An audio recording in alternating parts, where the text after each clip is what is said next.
Hey everybody, welcome back to the Tribe of Nerds. Jonathan and I are back for Survivor 1 through 50. Finally on Survivor Cagayan. Oh my god, we're here. We're finally here. We're finally here. This is huge. This is huge. King of the jungle. Yes. We're here to talk about Tony Vlachos, one of my favorite players of all time. Also, Spencer Bledsoe is another one of my favorite players of all time. So I have a lot of fond memories from Cagayan. But let's get into it without any further ado. Jonathan, why did you want to discuss Survivor Cagayan? I mean, who doesn't want to talk about Cagayan? Man, this is like easily one of the greatest seasons in Survivor history. And depending on who you talk to, this is like some people's, this is like their number one. Yeah. Like this is a very good season. I don't recommend if you're starting Survivor to like start with the season because there's so many like variables talking about this.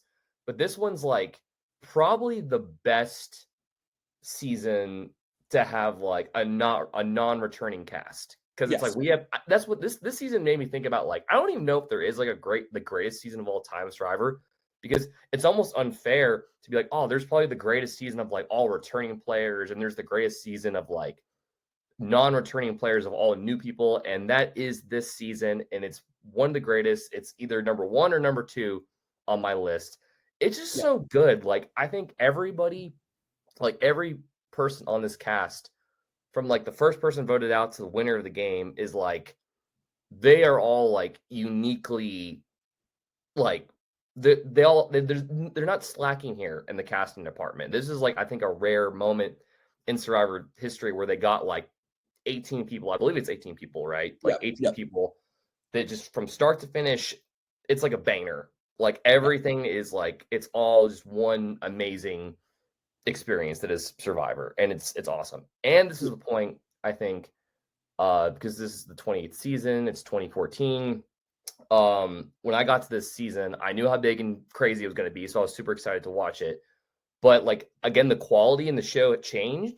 Like the opening title sequences were different. It's like we're getting into like the mid 20 teens. It's like, oh, the aura around this one felt a lot different. Yeah, I believe this is the first. Well, I guess Blood versus Water, but this is around the time. I believe this season marked Russ Landau, the original composer for the Ancient Voices. He left the show starting with this season.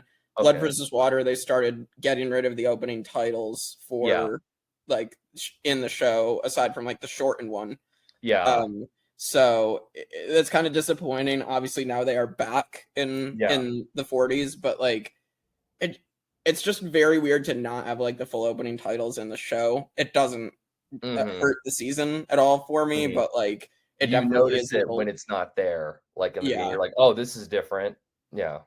But like as you said, like this cast has, I guess I would say maybe one dud in the cast. It's the person that quits with Lindsay, but like even that is kind of funny to like watch. Even like that's like a cool quit.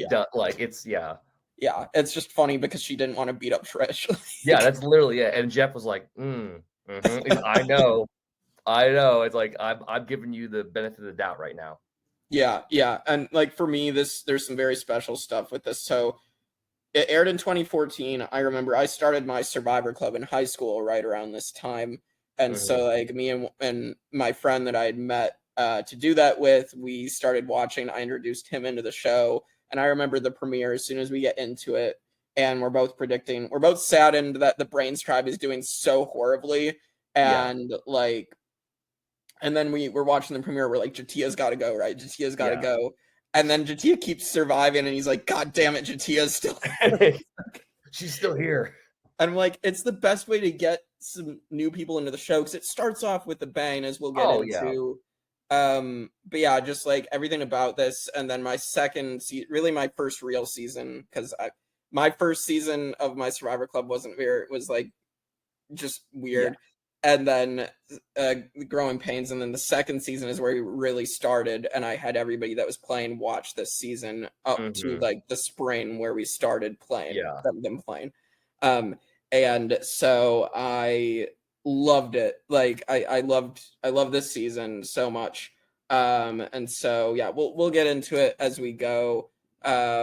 But yeah, as we get into this, like, share, comment, subscribe, all that good stuff, because you want to hear us talk about these seasons. So Yeah, let's get into Survivor Cagayan. Also, Greg was supposed to join us, but he could not.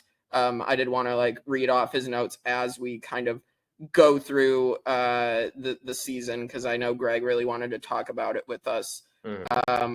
But I know like Greg had said like basically, you know, Tony was his winner pick right off the bat because he said this is going to be easy, like knock on wood, and everyone else was just so bland at first that Tony was the standout. I do think like in the opening confessionals, I do think like the standouts are Tony and Spencer. I would say like Tony, like Tony has that confessional, and Spencer is like talking about he's like the chess grand champion or whatever, and like that he wants to be the best to play. So like I thought those two absolutely stood out immediately. Yeah, I thought like with Tony, like I'm still chronologically going through these, and I know like there's some seasons that you just can't escape, like the aura or like the lore around them. And Cagayan was one of those. And I think I was like, I knew this was going to be an amazing season, and I think I had enough spoiled. Like I knew basically Tony, like I heard the name like so much, and I was like, okay, like I think this is his intro, and I see him, and I'm like, okay, I'm going to keep an eye on him, see what makes him look, see what makes him look to be a great player future on down the line. Spencer went over my head because I had heard nothing about. Actually, maybe I did hear something about Spencer, but I didn't know he was the one that was going to get up at the end and be like, "You are all idiots for not voting this guy out and like not picking him. He clearly won the game. Vote for him," kind of thing. But I didn't. The seeing Spencer like his arc, like he didn't really get that much screen time in the beginning until like after Brain kind of gets like decimated to a point where he's like, I'm gone if I don't do anything, and then his underdog arc starts. But like, yeah, it was the cast. Like the cast was good, the theme was good. I mean, like Brain versus Brawn versus Beauty. I don't think like that's another first time theme that they've used that was like executed perfectly. Like before they did Blood versus Water, now they're doing Brain versus Brawn versus Beauty, and it's just a perfect show of cast in this beginning part of the game. I think Spencer's edit does start after the premiere, like the first two votes, and then Spencer's arc picks up, as he said, where he is like the Charlie Brown, the underdog, where nothing goes right for Spencer. And he keeps clawing his way back after Lucy keeps pulling the football away from him. And which Lucy is Kass in this situation. So Lucy is Kass in his Charlie Brown arc.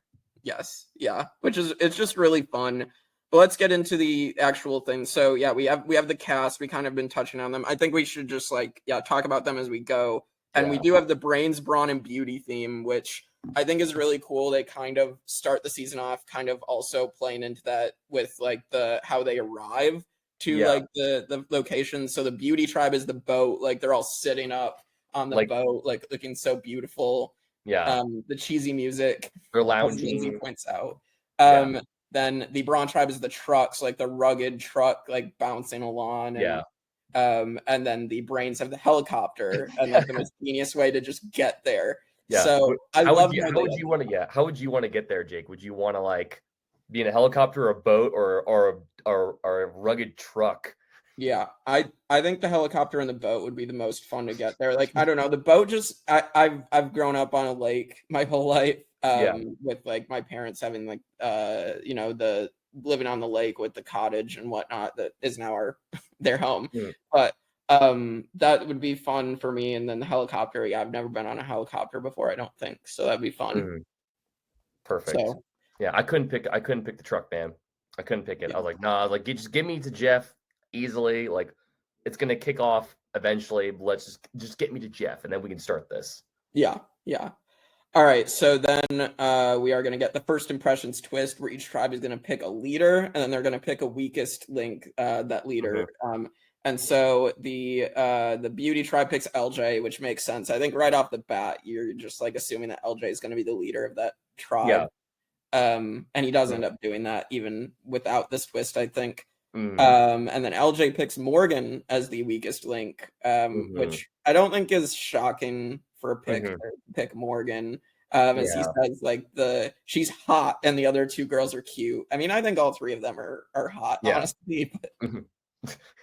Yeah, they didn't I think with Beauty and Brawn, they sort of stuck with the more kind of what you think they would pick for their weakest link, kind of safe weak links, if you will. Maybe people that would get over it quickly. Whereas Brain does not do that at all. No. Yeah. So yeah, Sarah picks Trish as the leader, which makes sense. So we get to the brains. David Sampson, the Miami Marlins president. So he ends up getting mad because they say he's wearing a suit and he's wearing a blazer.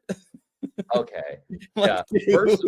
First of many sins. And then he already gets off the bat. He's like, and I'm picking dude right here. I'm picking Garrett. And I had such high hopes for Garrett. And it was one of the craziest flame outs in Survivor history. But he's like, I picked Garrett. And Garrett's like, what? Oh, okay. I'll just send you back to camp. And it's that was, I think, we're already off to an insane start to this season. And yeah, it's just going to get crazier. Yeah, so I mean, definitely Garrett getting picked is definitely a shock, and David thinking of the second 2/3 of the game, it's just a bad strategy. Yeah. After watching a review of that, it was he just you guys haven't even done a challenge yet, and you haven't even said a word to this person on your tribe yet, and you immediately are like, I'm sending you over here because I think you're a threat, and then he's like, okay, and then gets an idol clue and then finds it immediately when he gets back to camp. Yeah. Kind of thing. Yeah, I mean, they're gonna find a lot of the isles and the lagoons and stuff. I mean, they're all in the water, really. Yeah. I think in this season, in the beginning. So yeah, in the beginning, I think one's buried later underneath. Yeah, the super idol ends up getting buried later, which we'll get to. But so yeah, so that happens. So Trish ends up going for the rice, so she wants to help her tribe, which I think ends up working for Trish in the long run with I mean, I know Tony's gonna say she made the wrong move, but her and Tony end up getting along. So yeah. So that ends up happening there. And then we are gonna get to the Brains tribe being the crap for Brains tribe, and Jatia's immediately gonna take control. And I definitely thought Jatia was a goner once she started doing this. I think we all did. And then things happened quickly. Yeah. I mean, more and more reason for her that she should get voted out in this premiere, this 2-hour premiere. She doesn't. Yeah. So we'll get to that. She does, but then it's other people just ended up making stupid mistakes that saved her for a couple extra rounds farther than she probably would have. Yeah, 100%. Other people make really bad moves. Really bad moves. Two people they make really bad moves. Yeah. Yep. Well, so yeah, the Brains tribe ends up losing the first immunity challenge, and so basically Garrett's okay, we can take the shot at David now. And Kass ends up telling Jatia, you're gone, which I think Jeff Probst even said in articles at the time or interviews that he did. That was the mistake in this premiere is everybody's telling everybody that they're going home. Which makes it even more funny to watch. Yeah. And it's David getting I think it was a 4-2 vote. Yeah, David Sampson gets blindsided 4-2 because Garrett convinces Spencer that they need to go for David here. Yeah, just for the sole fact that David singled Garrett out in the beginning, and it was he's playing too hard, too quick, and Garrett has found the idol at this point, and I don't think anybody else on the other tribes have found their idols yet. And just continuing with the first vote out though, David getting blindsided, and who voted with him? Was it Kass? It was Kass, yeah. Okay, because that was at that moment that was her closest ally, and of course David leaves, and then he's unbelievable. Yeah. It's damn. I was okay, so the first person voted out of the game is the owner of the Miami Marlins. That's crazy. Yeah. Okay. Yeah, and he ends up he says at tribal if you're gonna be voted out first, and he changes it to if you think you're gonna be, because he really did not think he was getting voted out at all. No, not at all. Yeah. Yeah. So then we get to the second half of the premiere. So they do a 2-hour premiere here for the first. I call this the first 2 episodes, really. But I forgot about that. Yeah, it was a double. Yeah. I was yeah. I think because it is basically the second half of the episode is days 4 through 6. So it is basically just putting 2 episodes into one episode. But So we are gonna get here. Tony does find an idol at the Brawn tribe. This is where he does the King of the Jungle line. Is like the jungle. Yeah, just really having just really being excited over getting this idol. Yeah. And then we also set up like Lindsay and Trish aren't getting along there. And then on the brains we get Garrett does not want to play the game, or he doesn't want to survive. He wants to just play the game strategically. And he's complaining about like the elements and not getting enough food and like being comfortable. And it's like, and in my mind, I'm like, uh-oh, like this is, I don't like where this is going kind of thing. Yeah, I mean, he is probably the second biggest guy we've gotten up to this point after James. Like, yeah, like straight up. Like, and I mean, looking at the cast in general, I mean, there's like a couple big guys like Cliff, Cliff Robinson as well. Cliff's huge. Garrett, obviously. Tony, I mean, he's stocky, like he's a cop, man. Like he's still big. I mean, like LJ's up there, Jeremiah's, they're up there. Spencer Goods, it's what's on the inside that counts. Kind of thing. Still up there. But Wu, I mean, like everyone's basically in shape for the most part. I think David was literally the only one that was like the only guy that I don't think was in that like great of shape, but he didn't need to be. So right. Yeah, I definitely was like in the beginning, like preseason, I definitely remember at the time, like I thought I was contemplating Garrett as my winner pick early on before that premiere. He was presented like he was like, oh, like this guy, he's in shape, he's a brain, he found the idol immediately. Like this guy is gonna be like a wizard, right? Yeah. And then high-stakes poker player, like poker player. Oh I think at the time Jean Robert was the only poker player we'd had. Obviously Jean Robert was Jean Robert, but like I think like at the time I think people still thought, okay, if you're a poker player, you're probably gonna be really good at this game. Yeah, we're still riding that whole like the Survivor and poker are two different things, and that's what we've learned. Like, you have to you can't just like sit there and be like cushy air conditioning casino air, like it's whatever, but like again, one of the biggest, if not the biggest, flame out. Keyword flame out that I heard when I was watching my review in Survivor history with Garrett. Completely just like I did not see that like coming at all. And it starts the Chaos Kass run. Yes, Kass does flip. So J'Tia loses the challenge, by the way. So that is another thing of like J'Tia's going to go home because she just completely bombed this challenge when she is someone who's supposed to be good under pressure as a nuclear engineer. Like I think everybody was just shocked when she completely bombed this. Like Beauty was in last and LJ pulls them out of that. So that happens, and then we get back to camp, and Garrett decides to pull a Boston Rob and be like, open forum, nobody go off and talk. Like, this is terrible. Open forum idea, and I guess that might have like gone over my head because I hadn't like seen it done in like a long time. But that was definitely like he got, I think, super comfortable to the fact that like there's no way they're gonna vote me out. Right, like we're gonna. I'm that comfortable to where I'm just gonna openly say, let's just all talk about it as a tribe and tell J'Tia that she's going home again for messing up, and then obviously Tosh doesn't like this. Yeah, this is Tasha's breakout as well. This is Tasha's breakout and Kass's breakout. As well as like they come together and they're like, what the are we doing? Kind of thing. I think because Tasha was like, I don't want to just sit back and like not play the game. I want to actually like take control of my direction in it, and that's what I liked about her in it. She was like, no, I'm not gonna have this open forum thing. If I want to go off and strategize, I want to go off and strategize, and that was the plan that ended up formulating between her and Kass. Yeah, like this is just an iconic tribe. I mean that we see here. I mean we're gonna get Spencer's arc soon. Tasha and Kass really come alive here. But we are going to get J'Tia also dumping the tribe's rights, which Brandon Hans did. But J'Tia is like, this is like a super well-known moment in Survivor history. Now, like people remember who J'Tia is, even though she's an early boot. Because this is just ridiculous. Like at this point, J'Tia should be going home. Should be. Yeah. But Yeah. So Garrett ends up bombing really hard at tribal council, basically outs the alliances. Yeah. And basically Cass flips. Garrett doesn't play his idol. I love the reaction. Like Garrett's like shocked. Spencer's just like open mouth, like what the hell just happened? Floored. And then Spencer's like, who wants to welcome me to the bottom? Who wants to welcome me to the bottom? Yeah, Spencer's story.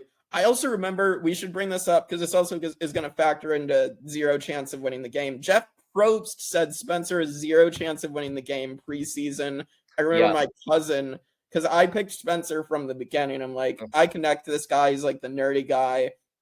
I'm really gonna like this guy. I think my cousin told me like, Jake, there's no way Spencer's doing well. Like even Jeff doesn't think Spencer is gonna do well. I'm like, come on. I mean, you never know with this. So I think Spencer even told Jeff that in castings. I think he like met him before the season, and he was like, "I'm telling you, I'm going to go far, or I'm going to win the game." He told Jeff that he's going to do good, and he's like, "I don't believe it's Spencer." And then he ended up doing it. So yeah. So Garrett's going to get a big blind side, and I mean, this set the tone for this season. It was going to be wild because this is the earliest person to go home with an idol in their pocket. This is someone who should have done well, but played horribly. So, and it was just like, oh, like when that happened, when Garrett got voted out, I was like, oh, so this. I'm like, we're not even. This is still considered the first episode. It's like, and 2 people have gone home, and I'm like, this is turning into something that's going to be very special. So I'm like, I was fully buckled up for this. Yeah.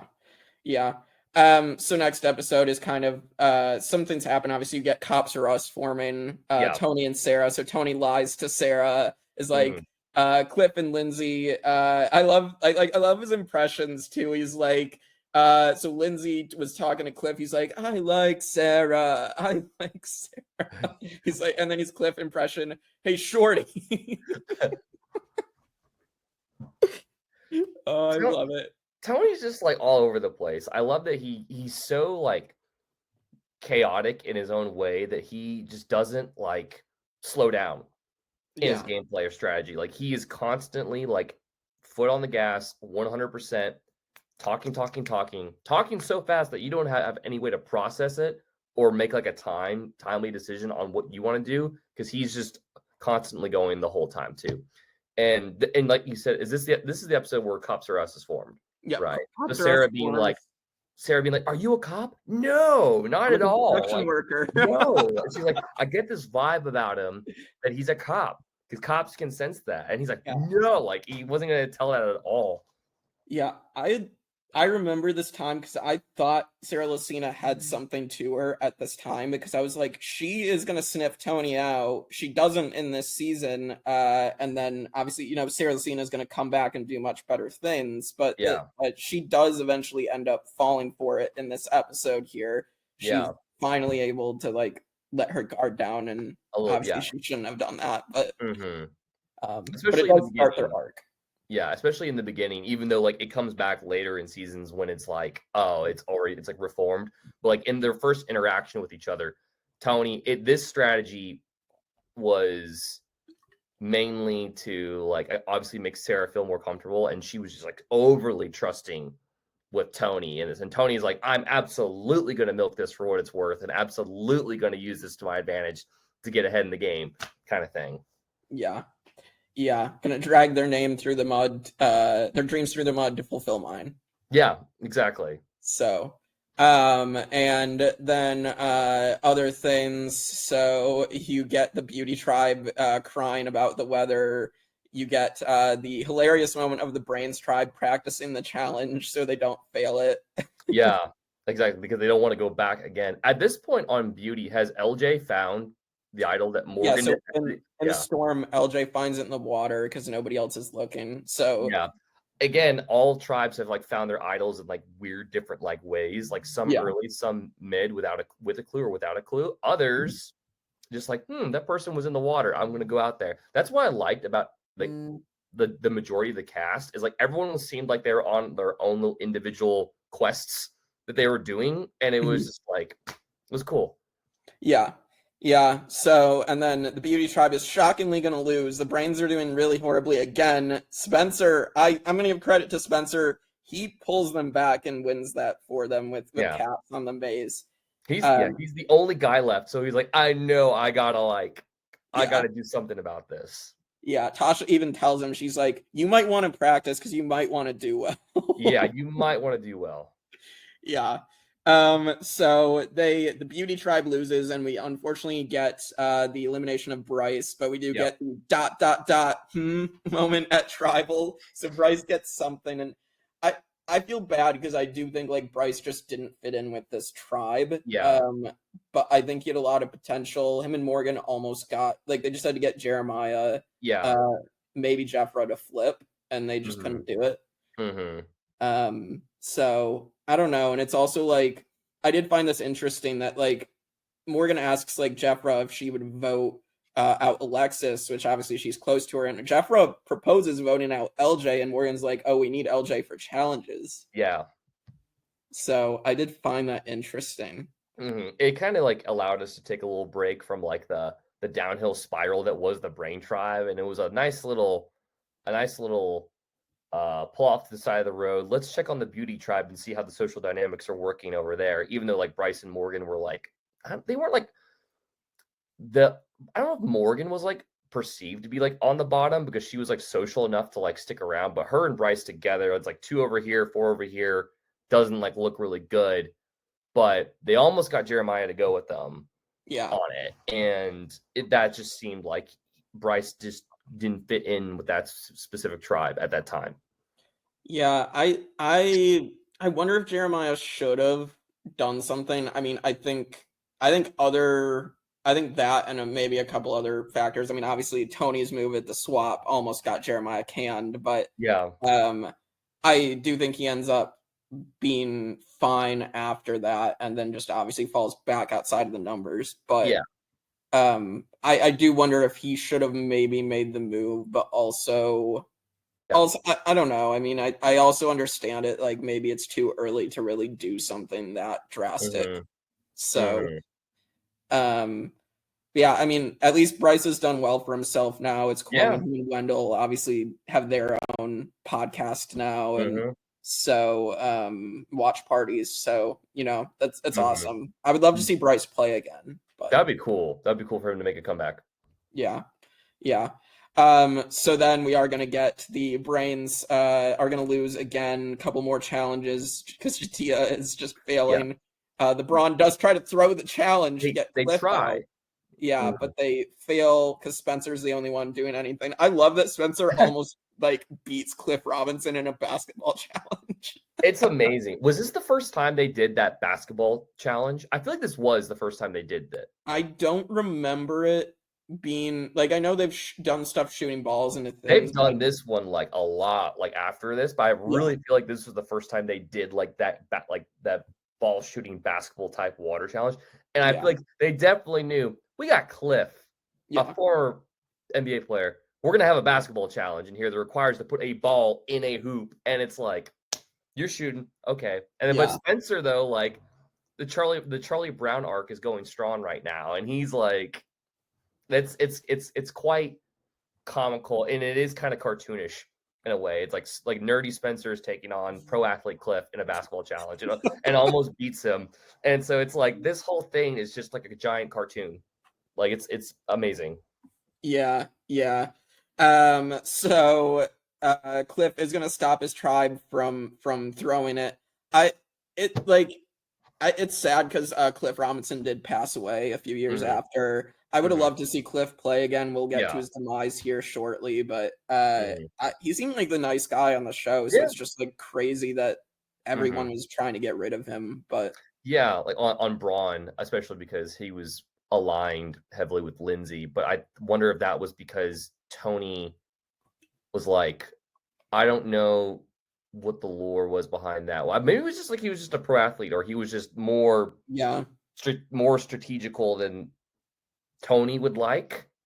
I think that's what it was, and people were upset that he was kind of taking charge of things. Like he had Wu and he had Lindsay. Like he had people that were following him. Yeah, he had followers with him, and when you're someone like Tony, you're like, no, we got to get that person out so they can follow me, kind of thing instead.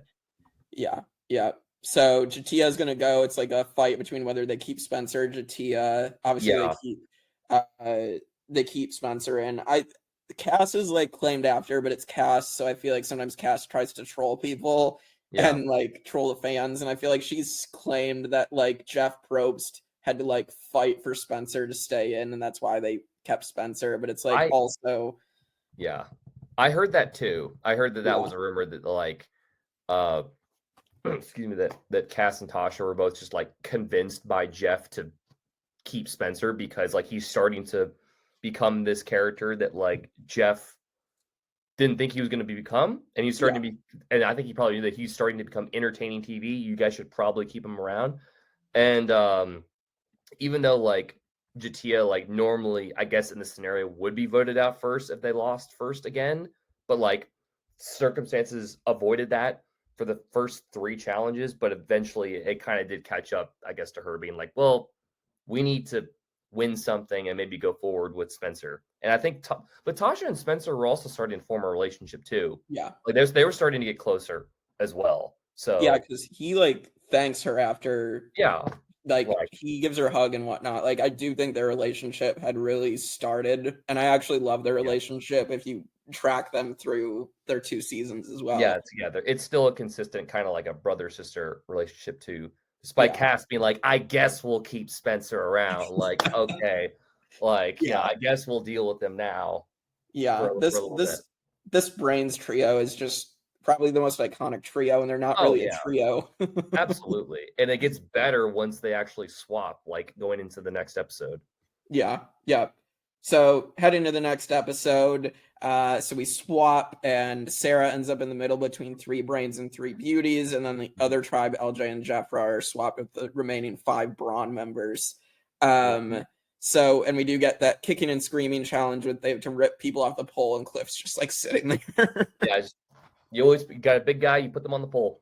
Yeah, it was just made like these challenges were just tailor made for Cliff in the beginning. Yeah, it's like stay on a pole, shoot basketball. That's it. Yeah.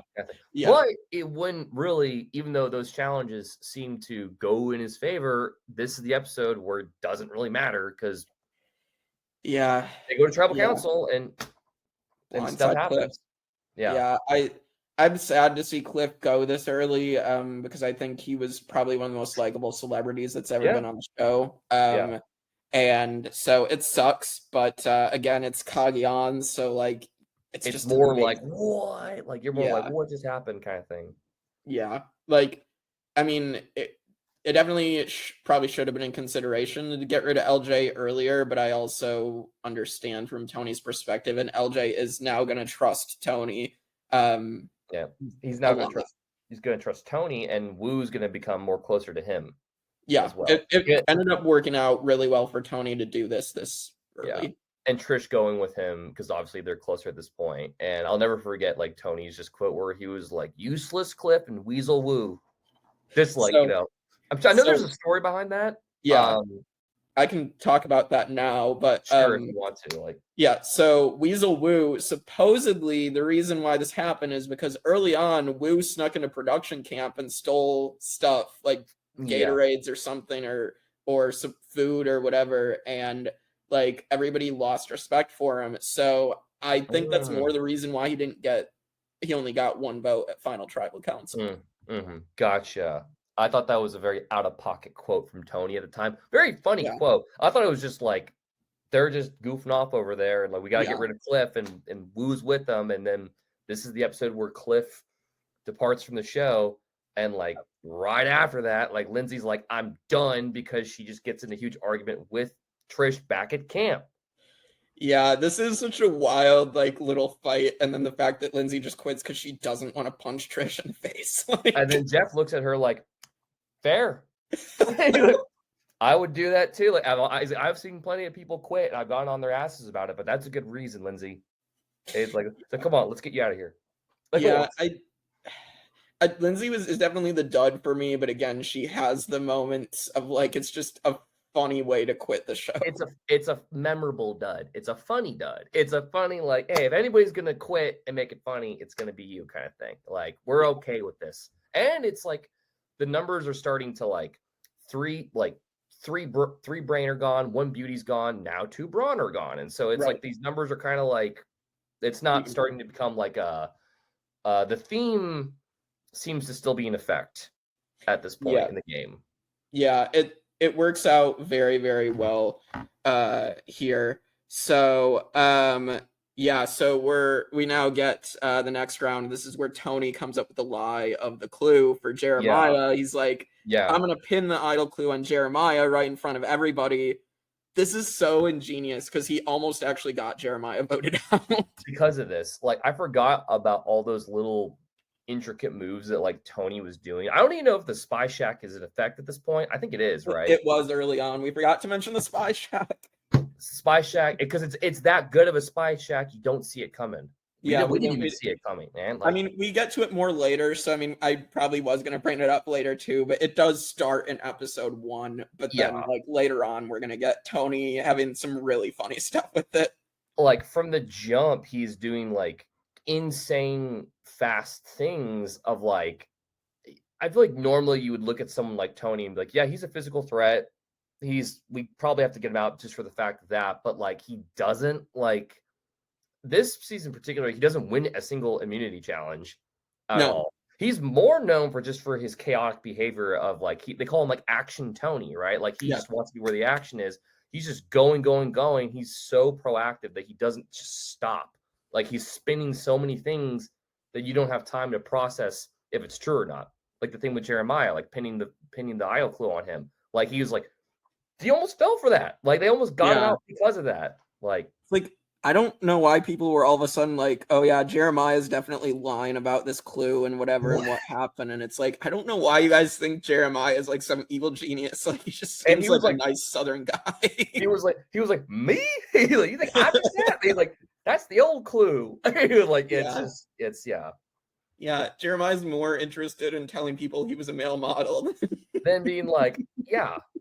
But even though he is the male model, he is like playing the game though. Like that's what I'm saying. That there were a lot of people here that were like going against. I feel like they were fighting against whatever role they're perceived, especially the beauty tribe, because it's like, oh, you're here because you're pretty, or like you're beautiful, or whatever it is, like on the inside out, whatever. But like there were a lot of players on that tribe that were like, I don't want to be viewed as like this eye candy or whatever. It's I actually want to play the game like LJ or Jeremiah or whatever, or like even Jefra too. So it's like everyone's going against their role, but like in a very cool way.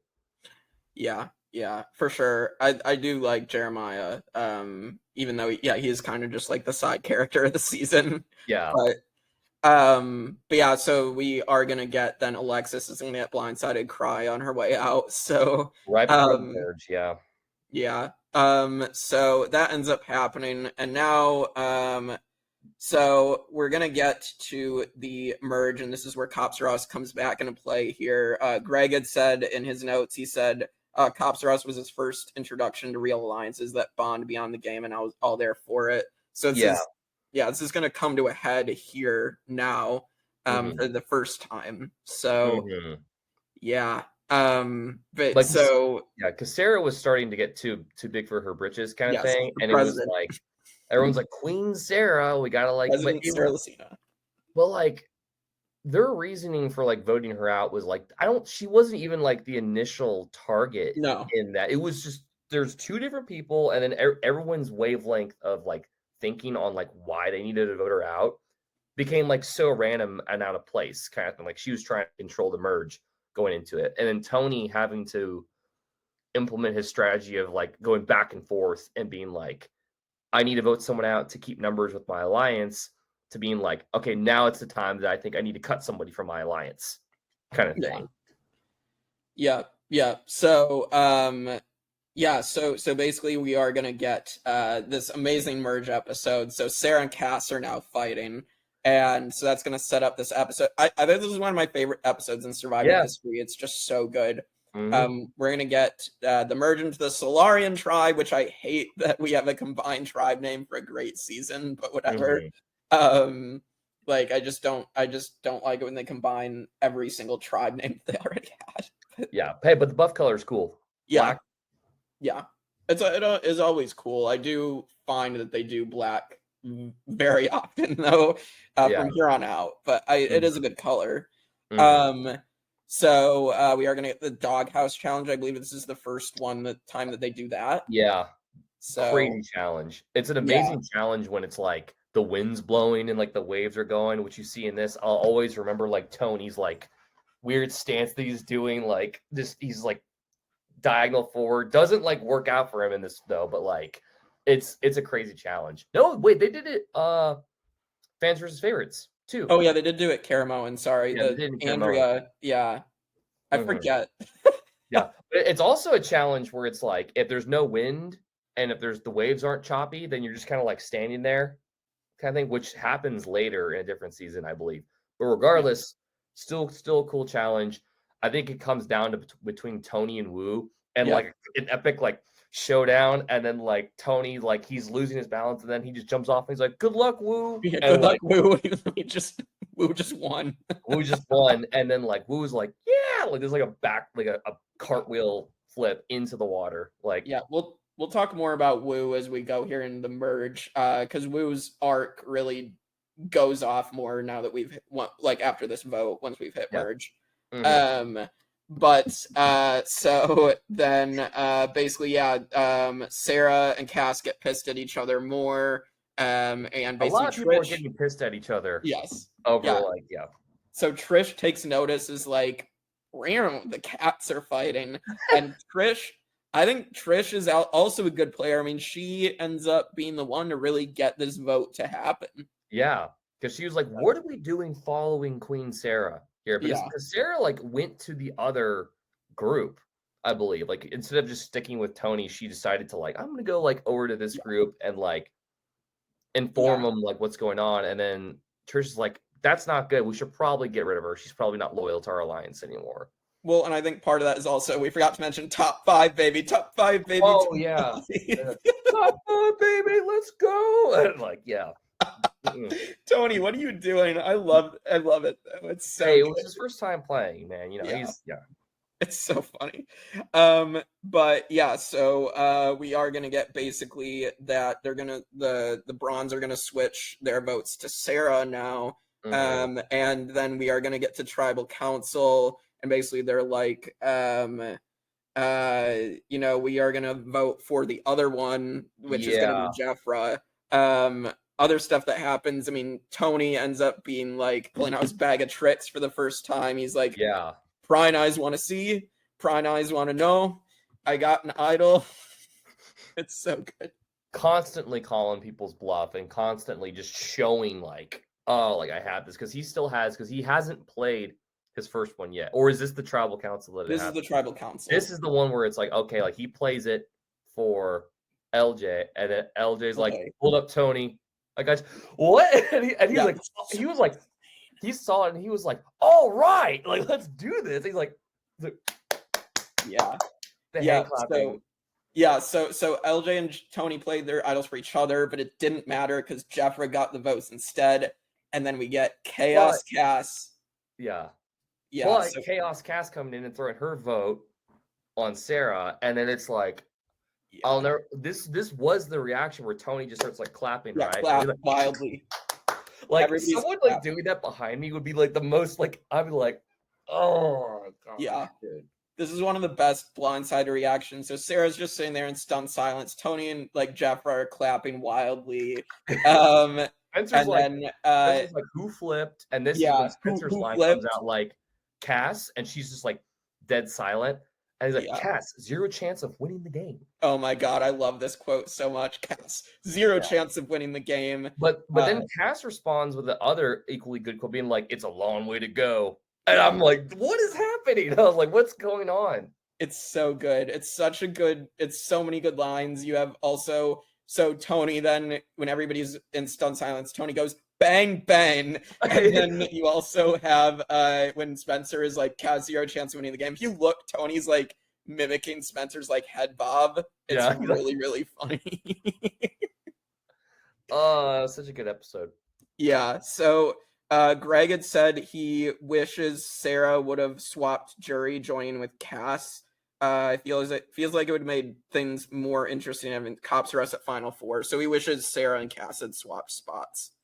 Oh. So that's interesting. I do. I mean, we obviously were going to get that Winners at War eventually, that Sarah and Tony do go to the Final Four. So we do get that eventually. Yeah, we get that version. But right now, it's more of just like, I don't know, I think like Sarah was just, this is, I think, probably the point where Sarah was starting to play, I think, like more harder than she did. And I think it was a common like idea of like playing too hard, like not at the right moment kind of thing, which she did learn her lesson when she came back for Game Changers, though, which she's like, I'm not doing that again, what I did on Cagayan with Tony. But like this time around, it was like, okay, I made a mistake, but don't worry, I'll come back later and I'll get my own victory. Yeah. Greg had a couple other notes on this. So he says he loved the Spencer and Kass back and forth throughout the season. Again, we'll talk more about it as we go. It's so classic. This is such a good thing for the season. And he says with Spencer, Greg says he said pre-merge, I almost switched to Spencer as my winner pick due to his intellectual edit, due to seemed like a genius on a tribe of geniuses. So and then I think we should definitely talk about Kass's move here. Was it good? No, because I think it pisses off 5 people that are never going to vote for her. Yeah. I do think Kass was being taken along because everybody also knew they could beat her. Now, do I also agree with the statement she makes later of like, because I'm a woman, you know, I made this move, and because I'm a woman, people think I'm a bitch. But if I was a man and I did this, people would respect it. I did find that interesting. Interesting quote. I mean, obviously they're giving her this edit like in the season, and I will say at the time I did not like her. I definitely did like her second chance appearance though, and I appreciate the Chaos Kass character more now. And I'm wondering if like she was in a position in the game where like that was literally her only card was to be Chaos Kass the whole time. I mean, it got her to the final 3. Like that was like that whole thing was like, I mean, at the end of the day, I mean, you got to do what you got to do to get to the end. Like if you feel like if I can get to the end by being complete chaos, I'm going to do it. Maybe I'll look bad, maybe I'll piss people off, but like if it's working, she's smart enough to know that people were going to take her that far, but then she also came clutch at the end with her own individual immunity win kind of thing. But yeah, definitely really weird and definitely kind of crazy with her back and forth antics with Spencer and her being like, oh, the most arrogant thing on the planet is a 21-year-old man, or it's like, or it's a college-age boy, or it's like they think they know everything. But Spencer, like, they both did like a lot of growing though. Like afterwards, they both ended up coming back later and sort of wanted to reshape their characters in their own way in Second Chance, which is kind of funny, I think. Yeah. I think it's really fun to see their character arc evolution as we go through their seasons here. So Sarah's gonna get blindsided. The CopsRUs no more. Yeah, the Aparis are really pissed off at Kass and just pissed off in general. Not pissed off at Tony, right? Which is crazy, right? It's like, yeah. And then we get a war between Morgan and Kass. Apparently, you know, Morgan's being lazy, and she gets called a pillow instead of pillow or a pet or whatever she gets called, and then she calls Kass a bitter, ugly old lady.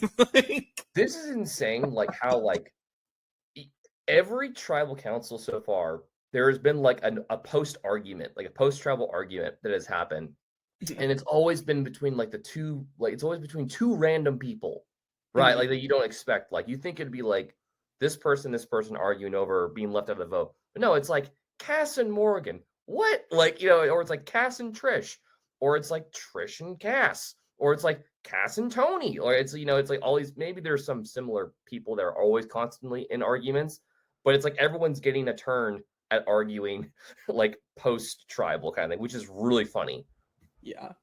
Yeah. So then we get the Mad Idol hunt, and dude. This is so good. So Spencer gets the clue. We of course have to mention this is Woo's breakout moment. We have ninja stealth mode and ninja stealth mode. Like, this is when they're running through like that creek bed, like everyone's like looking for it. I'm like, okay, everyone's like kind of. I feel like I said earlier, this is the one season where I feel like most of the guys were all like in similar shape to do it, and we're this far in the game. Wu and Spencer kind of look identical, like in their athleticism shape stuff. And he's like, "Where you going, Wu?" And like he's like taking off in the brush, and they're going Sonic after the each Hedgehog other. style. Yeah, it's just so funny. It's just so good.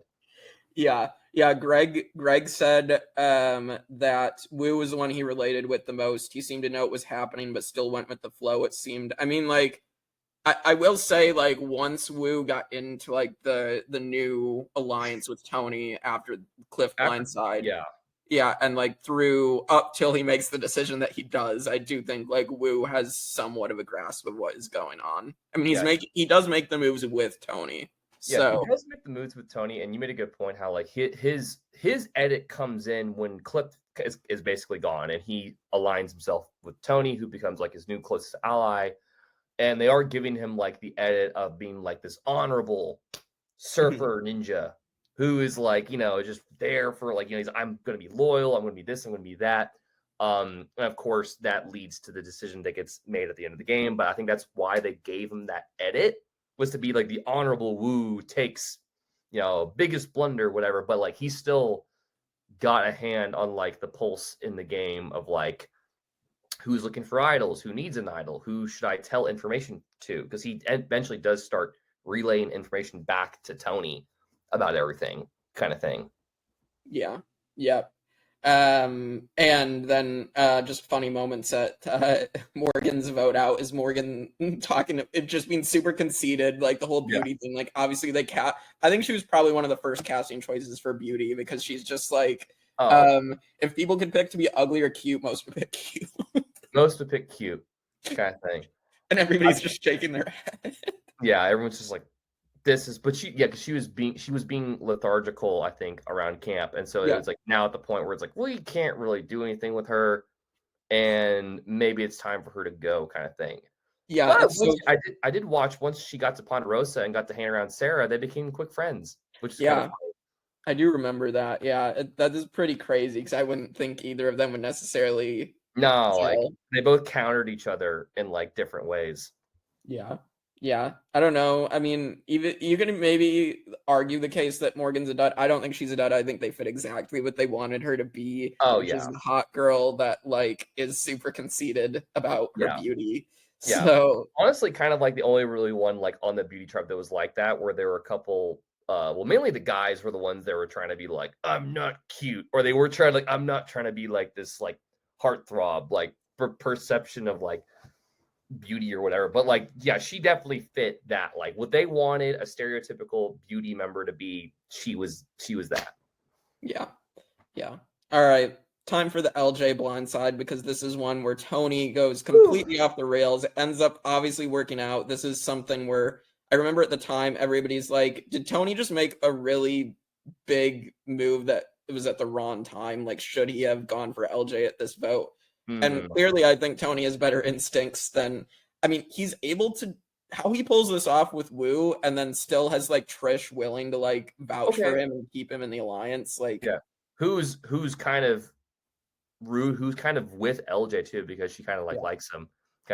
Which is kind of funny, but like at the same time, still being able to convince her to go through with it, kind of thing. And this is Tony's whole thing, where like he's like, okay, vote someone out that's not in my alliance. Now I go back and vote someone out that's in my alliance, and then I go back and vote someone out. And so he's doing like this kind of whole back and forth thing that I think some people ended up being okay with, because it wasn't their name on the chopping block going with. Because if he just continued to vote someone that was not inside his alliance, people would probably be more, they'd have more like pushback against that for self-preservation. But I'm sure if he goes up to Chaos Cass and is like, hey, Cass, we're going to vote LJ out tonight, she's like, I'm down.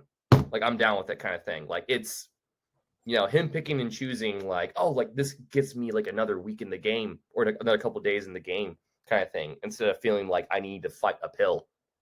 Yeah, I think he obviously made it at the right time, because he does make a couple moves in advance where LJ's not even thinking about it. Oh, and they tried to go talk to him, right? But he just kind of, like, shut people down, which made people more wary to vote him out at that point too. Exactly, because he gets the right people to vote him out, because he gets the people on the bottom, Jeremiah, Spencer, and Tasha, and he's like, I know I can use these people right now, even though they just tried to vote for me at the last tribal where Tony almost pooped himself. And him being able to, like, you know, talk to LJ about, I think, was he talking to LJ being like, I'm afraid that Wu has an idol. Yep. And then LJ says, oh, maybe he does. And then Tony goes back to Wu and says, like, LJ thinks you have an idol. And then it's like, what? And then, he gets LJ to basically out himself as trying to get rid of Wu. And then him not defending himself because he thinks he's still tight with Tony. Exactly. Going into tribal. Yeah. It ends up being a really good move for him. So yeah, basically this is also where Tasha starts her immunity win streak. So good on Tasha. Has Spencer won yet or no? No. Spencer won the one at Final 10, the block. Yeah. And so Spencer won that one, and then Tasha starts her winning streak here, and LJ is blindsided. And so another blindside in the season. This is like number 4 or 5 at this point. It's so many of them. Yeah. It's very, very good. This might be like number 6 actually. Probably. Like, how many of these were blindside? David, Garrett, Cliff, Alexis, I think wasn't seen it. Sarah, and then LJ. 5, 6. Yeah. I mean, it's insane. So then Jefra should at this point be wanting to flip with the people on the bottom. But again, we have to give credit to Trish. Trish puts out all of Tony's fires here and gets Jefra to go against what should be in her best interest. Like Trish being like that loyal wing woman to Tony, and like Tony has room to make all these explosive moves, and then Trish will just come in and like put the fires out, like you said, and kind of get people to not be like really mad at Tony. Like, they're not like, they acknowledge him, but it's like he's not like, I don't know. He doesn't become like the forefront of people's radar. Like, he'll make a big move, leave, people will forget about him for a minute while he's off in the spy shack watching people, kind of thing. So it's crazy. It's crazy how people will pay attention to certain things and not to other things. Yeah. And so clearly here, Jefra should have made a move, but she's convinced not to. And this is where Jeremiah is going to go after Spencer plays his idol for himself, which I don't blame him in this situation. You know, it's between you and Jeremiah, so it's better to not risk it. And Tony bluffing with that, because Tony played his first idol for LJ. And has he found the super idol at this point? Yes, he finds the super idol this episode. He's also spawned on Jefra and Trish at the same time in the spy shack. You get their eyes go bing. He just goes like, what? I just love, like, he's like, what? Like, you know, like, comes back later for Winners at War, but just being like, he's just like, what? Like, I love that. That's so funny. Yeah. So Jeremiah. We also get the confessional of Spencer voting for Wu. He's like, bro, far out, dude. Bro, dude. Like, yeah. So Jeremiah is going to go. He also admitted he was a male model as a secret to Spencer and Tasha, which is just funny.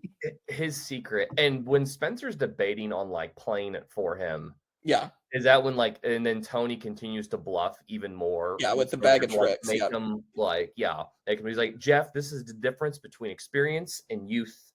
And like, it's like, look at the young lad. Look at the young lad. Yeah, look at the young lad over here. Yeah. So then we are gonna get now the Jefra blindside. I think this is a great thing on multiple people's parts. So you're gonna get Tony and Wu being like, okay, there's a girl-guy ratio. If we get rid of Spencer next, then the girls are gonna have complete numbers over us. So, and he already knows Jefra's planning to get rid of him. Yeah, exactly. So this is a great move. And also I think it's very crafty on Spencer to also bring it up to Tony to be like, hey, looking at the 4 girls in the water, if you get rid of me, like, I think Spencer has really great pitches throughout the season as to why Tony should keep him. So Exactly. A lot of good points too. He doesn't like he's very logical in the season. He hasn't like completely come around to like his emotional side, which we'll see in like 31. But he makes a lot of good points to Tony about like keeping him. And is this also I don't know if it's this episode or it's after Jefra gets voted out, or maybe no, I think it's later, like right before he gets voted out, where he's basically saying like it's a final two. Yeah, it's right before his vote out final four where he pitches Tony that it's a final two, you should keep, like, that's such a good pitch. It doesn't work out. Yeah. But it makes sense. A very good pitch. There was just like a lot of people, like once we like narrowed it down to like that core group of people, like in the final 5 and 6, it was like there's a lot of people that could actively win if like you put them in the right situation, especially obviously between Tony and Spencer. Like, okay, that would have been crazy if they both went together. Yeah, for sure. So yeah, we also get the auction in this episode. This is where we get Spencer's luck of being the Charlie Brown, the White Rock, and spending all his money. Yeah, it's such a good moment. And you also get more Woo moments. Get a fat dip of that guac, and you also get Woo in the ribs. Woo in the ribs. Succulent. Succulent. Amazing, Jeff. Amazing. Yeah. It's so good. All right, so yeah, Jefra's gonna get completely blindsided. Really great move. Again, Trish puts out Tony's fires yet again after this. And this is where Kass is gonna get pissed off at Tony. and then another post argument happens after that, and so it's just Yep. They do have the trip with the kids in the school, which is really cool. Again, more character development, especially for Woo. So again, really good. And yeah, then we get Tasha gets voted out because Spencer does win the counting challenge. Yeah. So and then Tasha's just kind of viewed as like another possible threat. Yeah. She won 3 in a row before this. She won 3 in a row. She comes back later. Makes it to the final 3 next time. Like, yeah, and it's an interesting reference. Like, and it's an interesting reference. Jeff brings up she's one away from tying the record with Kelly Wigglesworth, which Tasha will later play with. So yeah, exactly. Like, oh man, so crazy. Yeah. So yeah, then so Tasha goes, and then Spencer's basically has no one. And this is still another one of my favorite episodes because it's just so fun from a character perspective. We get the mud challenge. Tony scarfs down pizza after somehow winning a challenge that I at the time definitely did not see Tony winning this challenge, but he does.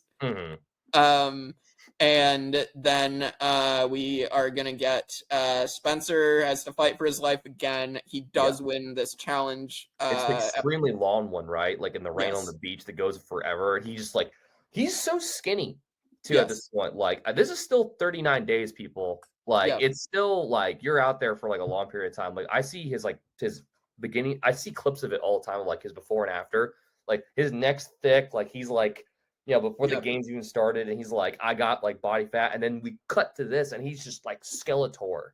Yeah, that second chances, I believe, but this one he's still pretty skinny. But I think second chances he gets even skinnier. Yeah. And he's still Charlie Brown's his way to winning challenges. And then he unlocks the box and goes, like breaks the glass, dude. Yeah. Amazing. That was the last one. And then this one's the slide puzzle. And of course we have to mention now we're going to get Tony's argument with Kass over Speaking Llama. Oh, it's so funny that like, that whole argument came out because it was like, don't tell anybody that I said this to you kind of thing, like in the woods, like we have this conversation, and then they immediately get back to camp, and then like the bills spin. And I just love seeing like Tony like walk up and go like, Kass, what did I just say? Like, I'm not talking to you, Kass. Just like chopping wood. He's like, am I speaking llama? He's like, oh no, like he's going like going at it, and like even Spencer's like breaking character because he can't like it's so good. It's so good. He's like, we're done, Kass. We're done. I'm not talking to you. Like, and then it continues at tribal, which is just such a funny tribal. So he's like, she treats me like an animal, Jeff. So I was like, like and then you get the line of like Woo talking about their family. There's dysfunctional family of Kass and Trish, or Kass is a sister, Trish and Tony are mom and dad. Spencer's the son, and he's the foreign exchange student. And I'm the foreign exchange student living with them. But it's like, yeah, it's so good. I like that. This final 5 was pretty. I mean, final 6 too. Tasha. Like, I mean, this is just such a good cast. Final 18. Yeah. I mean, yeah. Really. Like, from top down, S tier season. Yeah, and so this is also where Tony is the super idol as well. He's gonna bluff about this being available at Final 4. Yeah, he's found another idol as well, a normal one. Yeah, and he's telling Trish this. And I remember when he's like, he's stuffing his face. He's like, yeah, you're going for 3, for 4. Like he's just doing like, yeah, I got one all the way to the end. And Trish is like, oh, well then you're good then. And I'm like, what? Okay. It's such an underrated move from Tony too to like bluff this super idol. And so this is Tyler Perry's idol. Tyler Perry. Yeah.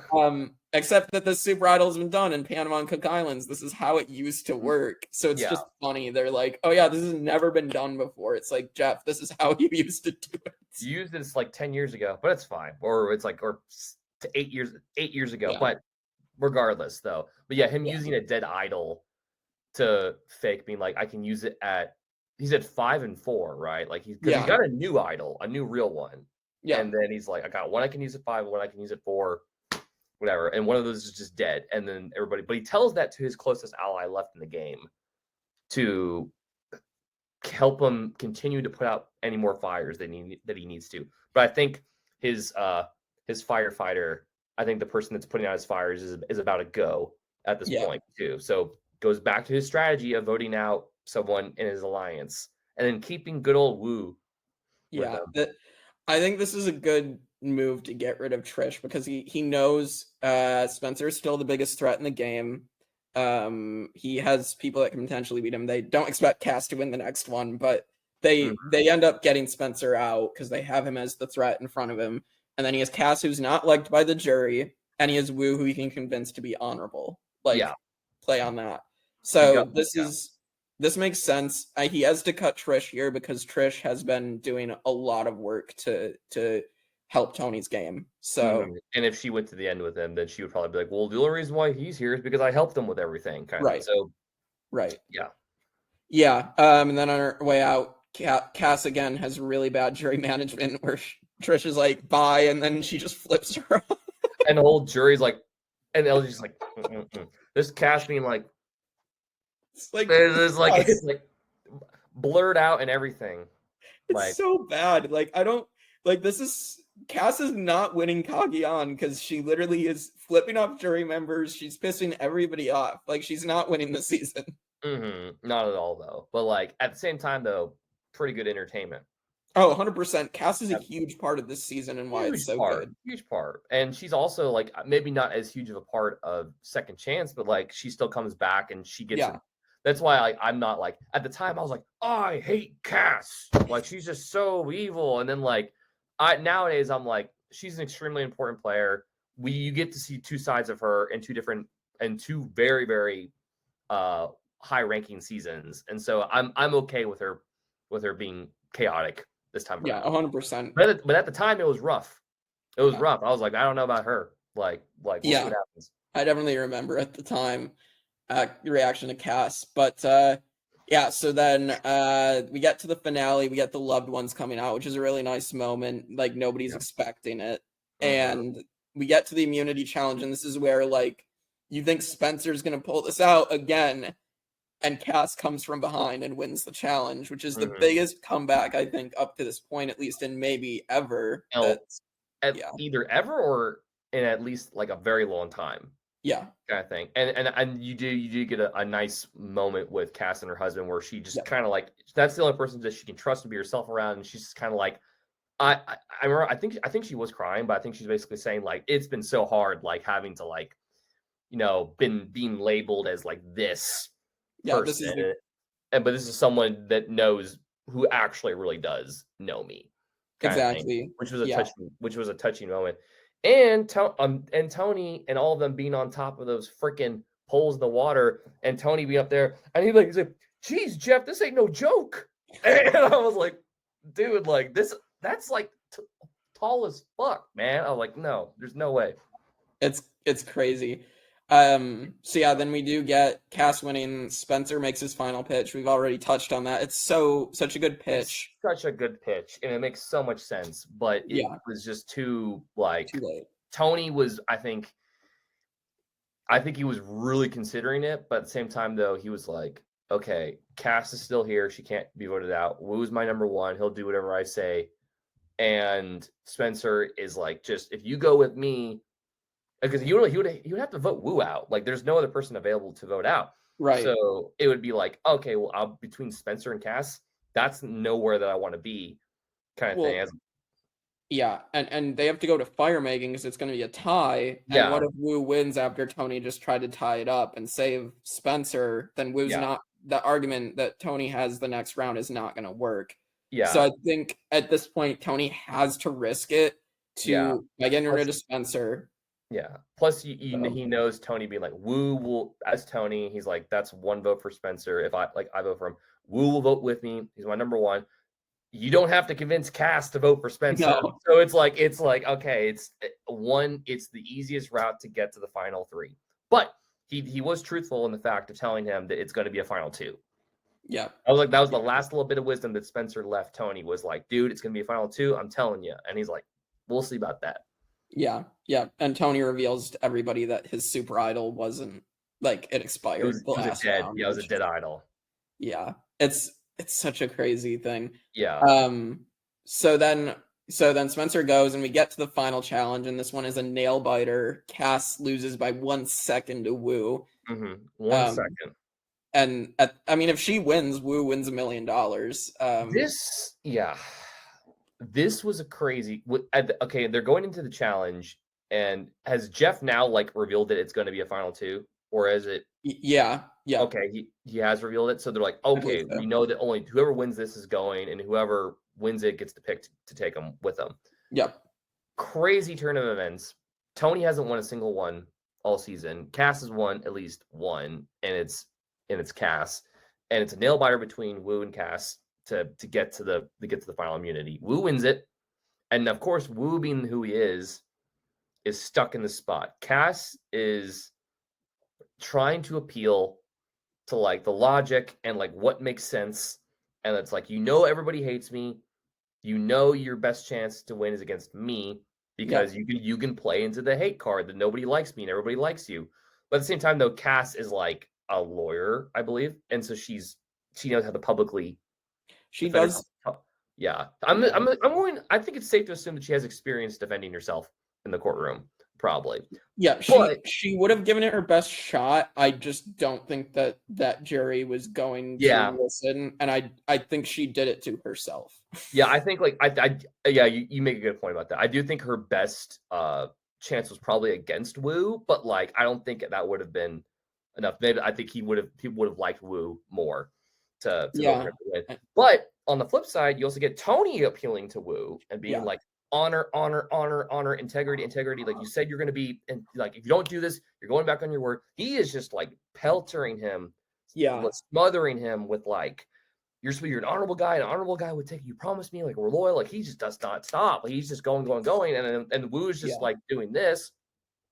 Like, he's just like, he's thinking about it. Like, he's probably like, oh, like, Woo, like, okay. But at the same time though, they go to that final tribal after they weigh themselves and they look at each other in the mirror and like, how much do we weigh now? Like, damn, like, lost all this weight.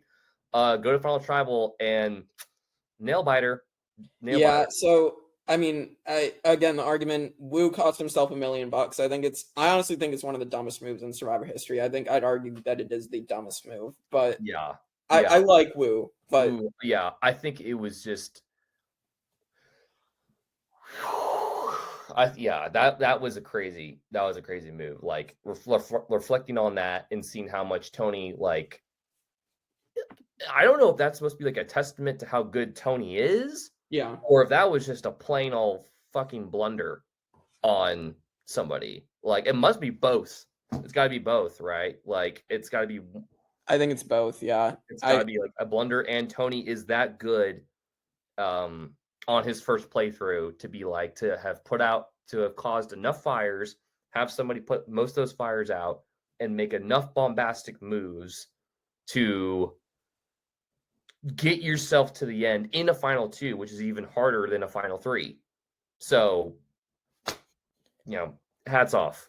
Yeah, 100%. Okay, so yeah, we get to final tribal. This is where Spencer makes a speech. He pulls a David Murphy. Goes this, turns, addresses the jury, or in this case, Yeah. it'd be like this way, addresses the jury. Yeah. This is where the David Murphy becomes really popular now in this part of the Survivor history, where someone likes to vouch for someone on the jury, which people should be able to defend themselves, but I also get it because this jury did end up seeming kind of bitter. Like, Tony gets compared to Russell Hantz a lot. It could have gone that direction, but I do think Tony was more respected. That's so crazy that with Tony, like on his first playthrough, like it's like there's like we've done heroes versus villains, and we've done Brain versus Brawn versus Beauty at this point now. And so like villains are villains, and then there's just straight up like Brawn, right? Like it's like villain, like not full on villain, but like Tony would probably be looked at as a villain if he was, in that lens through the season. But like they were giving them, I guess Tony and Wu were both getting like flack, like for the fact like Wu, you did whatever Tony did, and like it was like honor, integrity, yada yada. But they obviously leaned more into Tony, like about like you swore on this, you swore on that. Like I thought you were CopsRUs, you swore on your dad. When Trish told him that, and it was a crazy moment that like I felt like you could see Tony kind of like. He gets more emotional like in later seasons, but this is the first one where he seems like he's just straight to business on stuff. Yeah. And it's like they ask him like, would you do it again? Would you swear on your deceased dad? So yes. Like, and then he just says like, yes, I would. Yeah. And I'm like, yeah. Well, and I think that's the right thing because it's like Boston Robin All-Stars tried to like be regretful and apologetic, and like it didn't come off the right way, and so it kind of seemed more jokey. This one was a little bit more kind of like they really did lean into like kind of tearing into Tony, but I think like Spencer kind of came in clutch, like he was like, guys, cut the crap. He out of these two, he literally did everything. Right. Like, he literally did everything, and it was like okay, like right. And Trish's speech, obviously, like that one is just such a impassioned speech, and like I think she was hurt. I don't blame her for that because it does seem like I guess like Tony did really turn on her after she really helped him out. Like after all of that time, because they had spent the whole game with each other all the way up to like the final 5 kind of thing, and then and that happened though, and it was a very heartfelt, empowered speech and lively tribal for the most part. But then like Spencer doing the David Murphy and like addressing, I think the results probably still would have been the same for Tony, but I think the vote seemed to have cooled down after Spencer kind of just like, guys, he did everything, and they're like, you're right, he did, Tony. Yeah, Kass claims, again, Kass is kind of a troll. She says Spencer almost convinced her to vote Wu, so it's Kass. But Tony does beat Wu 8-1. Tasha's the only Wu vote. Supposedly, Tony said something that upset Tasha, and so she voted for Wu. So that's apparently what happened. But that's what I've heard. But yeah, so that's Cagayan. So let's get to the rankings. So where we stand, the first boots, top 10 is Tina Wesson, Sonia Christopher, Johnny Fairplay, Francesca 2.0, Zane Knight, Sugar, Francesca 1.0, Chicken Dam, Rupert Bonham, and Wanda Shirk. David Sampson is in the top 15. He is 15th. He is above Timbertina from Panama and below Peter Harkey from Marquesas. I think that's a good spot for the fact that, like, just for how good this season is, and it's like it all started with I'm picking Garrett, and like it just set the tone for first boots. And he's owner of Miami Marlins. Come on, like it's like being a good first boot for like arguably one of the greatest seasons of all time. So 100%. All right, top 10 for Fallen Angels. We have Sari Fields, Rob Cesarino, Malcolm Freeberg, Jerry Manthe, Kathy Vavrick O'Brien, Rudy Bosch, Yao Man Chan, Lex Vandenberg, Terry Dietz, and Ian Rosenberger. Can I speculate for a second? For Chaos Cast? Yeah. I think she would be high to a degree. I think she would be up there. I mean, but does she crack the top 10? I'm like, knowing this group of people that votes, she probably is in the top 10. Give me number 9. I think she's at 9. She did not make the top 10. She is 14th. She is above Rafe, below Ozzy's South Pacific game. Damn, okay. It's all right. Yeah. I mean, I had her like 36th. I think she's one of the most memorable. I do think she has 0 win equity. Yeah, okay, yeah, good. That's my reasoning. I was going up the list of people that vote for Fallen Angel. Like, she's in the top 10. Like, she's great. Like, yeah. It's very memorable player. So being top 15, okay, makes sense. Yeah, I mean, I would have her in the top 20 of memorability, but just win equity is going to put her down. Yeah, just a little bit. All right, so then we're going to have losing finalists. We're going to add Woo. So our top 10 is Boston Rob All-Stars, Parvati Heroes versus Villains, Russell Samoa, Steven Fishback, Ozzy, Colby Donaldson, Amanda Kimmel, Micronesia, Kelly Wigglesworth, Stephanie LaGrossa, and Russell Hantz, Heroes versus Villains. Good old Woo. I feel like he's also in the top 15 as well. I feel like he would have won, but not against Tony or Spencer. Or I mean, I feel like he's in the top 15 or 16. I don't know. He did not make it that high up. He got 22nd. He is below Monica Culpepper. Okay, yeah. So I feel like that's probably a good spot. I like Woo. I think he's a great character. And I think he played a decent game until he made like the decision he did. Yeah, until being known for the blunder. Yeah. I mean, most of the time I do think Woo makes it far in the game. Obviously, we will talk about second chances, but where he's just on the bottom of everything. Yeah. But I do think a lot of times he does make it pretty deep into a season. So, all right, winner rankings. We're going to add Tony 1.0 to the list. Top 10 right now, it is Parvati Micronesia, Kim Spradlin, Todd Herzog, Yul Kwan, Boston Rob, Richard Hatch, the Sandras, and Tom Westman, and then Tyson Apostle. That is the top 10. So Tony 1.0. Definitely top 10. Yeah. Definitely top. There's no question, but definitely top 10. Like I'm at least getting that right. Like who's in the top 5? Parvati, Kim, Todd, Yul, and Boston Rob. Ooh.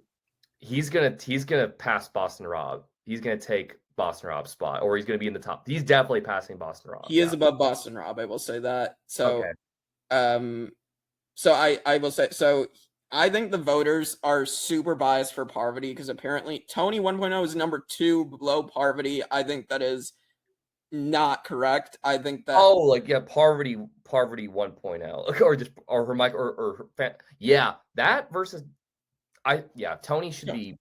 Yeah, Tony made such better moves than Parvati in my opinion. And like I don't know what these voters are basing their votes on. I think Tony's Cagayan game, like, yes, it's messy, but he made everything work. It's a beautiful mess. What it is. It's an S tier winner with an S tier season mixed in with that. So you're saying he's now like the new number 2? Yeah, I mean I have number 2 as all, but as a whole, I don't have Parvati Micronesia that high. This is just the public forum list, everybody. It's like, oh boy. All right, season rankings, our top 10. It is Heroes versus Villains, Micronesia, Pearl Islands, China, Borneo, Cook Islands, Blood versus Water, Australia, Philippines, and Tocantins. So this is either going to be number 1 or number 2. This is either going to be number 1 or 2. I think that's so hard because it's like I feel like with Heroes versus Villains, you need to. The reason why that's good is because of everything that's happened before it. So you feel like you won't be able to fully enjoy it unless you see the other seasons that all of those players have been on. Cagayan is just a perfect standalone, all new person season. I think it's going to be number 2 on this list, but I think my personal list it's number 1. But I think on that one it's going to be number 2. Yeah, I trade on and off between Cagayan and Heroes versus Villains for both those reasons. It is number 2. So luckily the chat is at least in agreement with basically every fan that watches Cagayan. But I love this season so much. I mean, we'll talk a little bit more on the evolution, how it contributed, but yeah, I trade off so often, but this cast just delivered in so many ways, and I can rewatch this season a lot and not be bored. Oh yeah, so, it's amazing. All right, favorite player this season. So unfortunately, Greg did not send me his. I mean, I assume of what he said, I can assume like he liked Tony. I would assume he'd probably say Tony, but for me, favorite man, I went with 2 males and 2 females just because it's so hard with this season. Yeah, and I know who your 2 guys are going to be. Oh yeah, Tony and Spencer. Actually, I'm going to guess for you. So it's going to be Spencer and Tony, and it's going to be Tasha and Kass. I do like Tasha. I had a crush on Jefra in this season, so I put Jefra and Kass. But okay. I do like Tasha. Tasha would be like my third. And it's just because I have a crush on Jefra. That's the only reason. Okay. Fair. I don't know. But Tasha's great too. Like, I think that, like, it's so hard with this season. So, but those would be like the obvious picks. Again, I like Wu as well. So Wu would probably be third for the guys. But okay. Yeah, I think I guess like for my I'll stick with the one guy, one gal thing. Like it was between Spencer and Tony, and like I'm glad that we get more Spencer, and I wish he got the call for 50 because that would have been like amazing to see him come back for 50. But I think in this situation, I will go with Tony. Because Tony's it's freaking Tony, man. Like, come on. Like, he's just embedded in Survivor culture and the phenomena at this point, and one of the greatest winners ever. He's also King Tony, too. We got Queen Sandra. He's also King Tony. Like, that arc, that King of the Jungle, like, that arc is going to continue to roll forward once we progress into the 30s. But I'll go with Tony for the guys, and for the gals, I'll go with Tasha. I'll go with Tasha because I really like. Again, I like her when she comes back as well. I like her kind of sibling rivalry relationship with Spencer that she has in this season. And I like seeing that and she wins a bunch of immunities. And I just like seeing that she's good in this. And then she also comes back and does better later in Second Chance. Yeah, if I'm going to pick one, I will go with Spencer for the guys for this one. Because I will say Tony for Winners of War. Just I mean, you whoever you pick for this, you can't really do no wrong. Yeah. Really. So I'll go Spencer just because I connected so much to Spencer. And still do every single rewatch this season. And I'll say Kass just because I think Kass is just a huge part of this season. Yes, and absolutely. So I just for that reason I will put Kass there. Just for that reason. Yeah, it's impossible to watch the season without Kass like being a huge part of it. Oh, absolutely. Like, yeah. All right. How did this season contribute to the evolution of Survivor? Oh my gosh. How did it contribute? It's like it did so much in the sense of like it was just Survivor had been going on for I believe like this was filmed 2013, released 2014. So at this point it had been going on for 14 years at this point, and we're in the mid-teens, and I feel like it brought a resurgence of like an interest in the show again. Like, cause I feel like maybe Survivor had kind of fallen in like that, like, oh, it's still on. It's like not maybe at like peak ratings anymore, but it's like up there, down there. It's kind of like there's plenty of reality shows that you can watch nowadays. And then it came out of nowhere with a banger with this one. And then I'm sure word of mouth got around that, dude, you gotta watch the new one. It's so good. It's so freaking good. Like I'll keep harking on the fact that this cast of new people is like perfect. Like cue the Homelander meme where like it was perfect down to the last detail. It was perfect. Like S tier all around. Great season. I don't know if you should start with this season, but like it's so good. Like it's just so good, man. I mean, you can start with this season. I don't want to say like, but I do think it would be a good season to start with. But I understand it as well. Like maybe you do go from the beginning, and then you get to this build up to season 28. Yeah, like me, like when doing that, watching them all in order, and then getting to this, I was like foaming at the mouth to watch this because I knew it was going to be so good, and it delivered.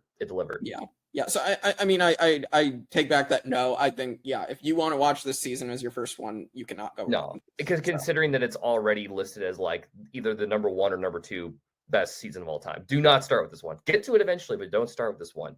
And excellent theme. A new theme that came out of nowhere. Like we had a great one with Blood versus Water, and then we follow it right into Brain versus Brawn versus Beauty. It's a terrific theme. The Philippines at this point is still kicking ass. They've tied it with Samoa at this point in the series. Like they've been to the Philippines and Samoa tied those. So it's just a great season. Great season, great winner. Yeah, absolutely. So I think it revolutionized flipping on your allies and flipping back. Like, I mean, we've had flip-floppers before, but this is... It's funny when we get 2 seasons later, we're going to have Dan Foley claiming flippers never win. Like, I'm sorry, Dan Foley, but flippers do win this game. Yeah, occasionally. Oh, and the Tyler Perry idol. Yes. Yeah. The reintroduction of using the idol differently than it's initially stated as. Yeah, Tony revolutionized so much with that. The super idol, absolutely using that as a bluff. Perfect use of it. I do think obviously Philippines got them to keep using 3 tribes again, but I do think Cagayan is also a major reason for that. Yeah. Because they're like, oh, Cagayan's so good. We got to make every season like Cagayan now. Yeah. Mm-hmm. And like, you still get people like being like, can we live up to Cagayan? Yeah, going forward after this too, because we're like now in the back end of the 20s and we're about to get into the 30s, and so we're in that weird point of being like, will we ever top Cagayan ever again, kind of thing. So yeah, and you're gonna get 6 people from the season returning. There's been a couple other ones in contention. Mm-hmm. I think and LJ, a 2-time winner. Yeah, 2-time winner. Mm-hmm. But I think like the other people like LJ, I think Trish, I think Jatia, I think those people have been in contention with the 6 that have returned. Mm-hmm. Absolutely. So yeah, this is just a great season. I've been so happy to talk to you about it, Jonathan. Oh, for sure, man. I'm surprised it's just you and me talking about this. I would expect people to be like flooding the gates to be like, I want to talk about Cagayan, but I'm glad that like we just got down to business and got to talk about it. Yeah, and I'm fine with this just being that hour and a half, and so we did it. Yeah, we did it. So next week we do have the second Blood versus Water San Juan del Sur. Stick to the plan. We will talk about Keith Nail. We will talk about Kelly Wentworth. Now, there's not much to say until we get later on, but we will talk about her, Jeremy, Natalie Anderson. Like, we have a lot to talk about. Reed's speech, like Missy. There's some fun stuff. John Mish, who is a Michigan State alum. Like, I'm excited to talk about that, and there's a lot of fun stuff to talk about next season. John Rocker, best celebrity athlete ever. Yeah, Drew Christie, the badass and master manipulator of this game. We have a lot to talk about, so it'll be you, me, Kevin, and Kristen next week. So with that, we will see you all next time for more Survivor 1 through 50 on the Tribe of Nerds.